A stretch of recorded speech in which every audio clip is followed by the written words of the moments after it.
Assalamualaikum warahmatullahi wabarakatuh. Perkenalkan, nama saya Taufik Rahman, SE, NDH 23 dari instansi Kelurahan Sungai Besar, Kota Banjarbaru. Di sini saya akan memberikan pandangan tentang potensi isu komunikasi baik secara internal maupun eksternal. Pertama-tama saya akan menjelaskan pengertian komunikasi internal. Komunikasi internal sangat berperan penting dalam proses penyebaran informasi dalam unit kerja, di mana informasi merupakan aspek krusial yang harus ada dalam unit kerja.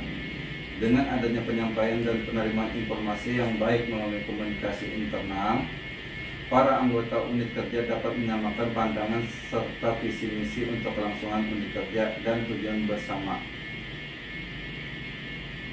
Tujuan komunikasi internal: setelah memahami siapa saja pihak yang termasuk di dalam komunikasi internal dalam unit kerja, selanjutnya kita akan membahas apa tujuan yang dilakukan komunikasi internal.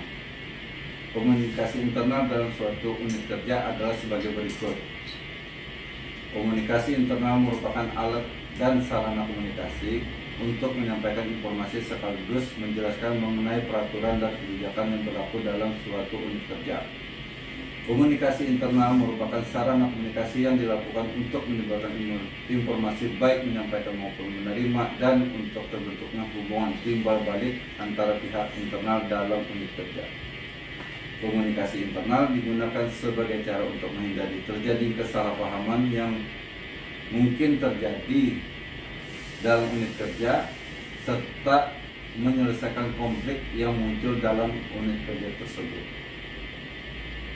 Komunikasi internal merupakan sarana dan media dalam penyampaian aspirasi maupun keinginan para pihak internal terhadap unit kerja secara keseluruhan, maupun penyampaian dari pihak yang memiliki tingkat lebih rendah mengenai harapan atas unit kerja. Pengertian komunikasi eksternal. Pengertian komunikasi eksternal: hubungan dalam publik di luar unit kerja merupakan keharusan yang mutlak, sehingga unit kerja harus menciptakan hubungan yang harmonis, khususnya pada masyarakat umum. Komunikasi dengan publik eksternal harus disampaikan secara informatif dan persuasif. Informasi yang disampaikan hendaknya jujur, teliti, dan sempurna berdasarkan fakta yang sebenarnya.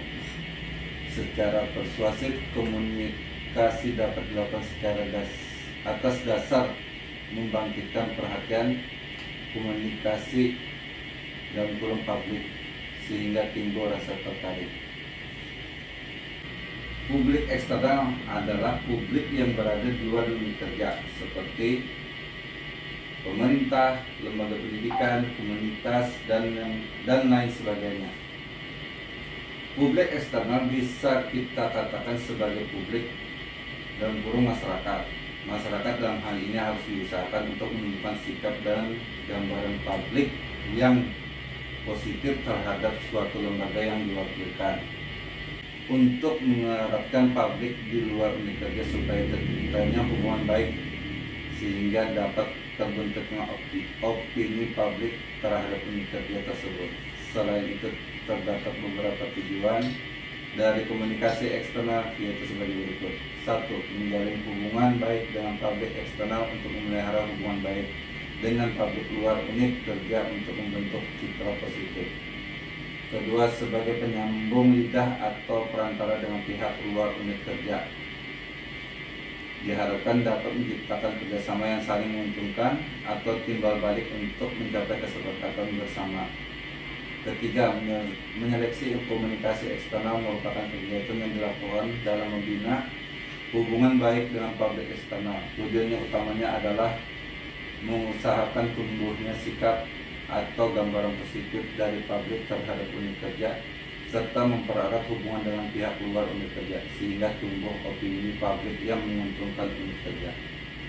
Kesimpulan, komunikasi internal secara bersederhana adalah komunikasi yang terjadi dan dilakukan oleh para pihak internal atau anggota dalam unit kerja yang baik, yang dilakukan secara formal maupun informal.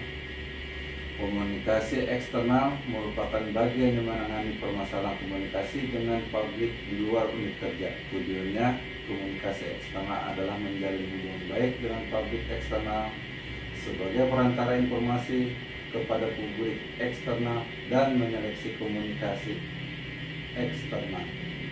Demikian paparan tentang potensi isu komunikasi baik secara internal maupun eksternal yang saya sampaikan.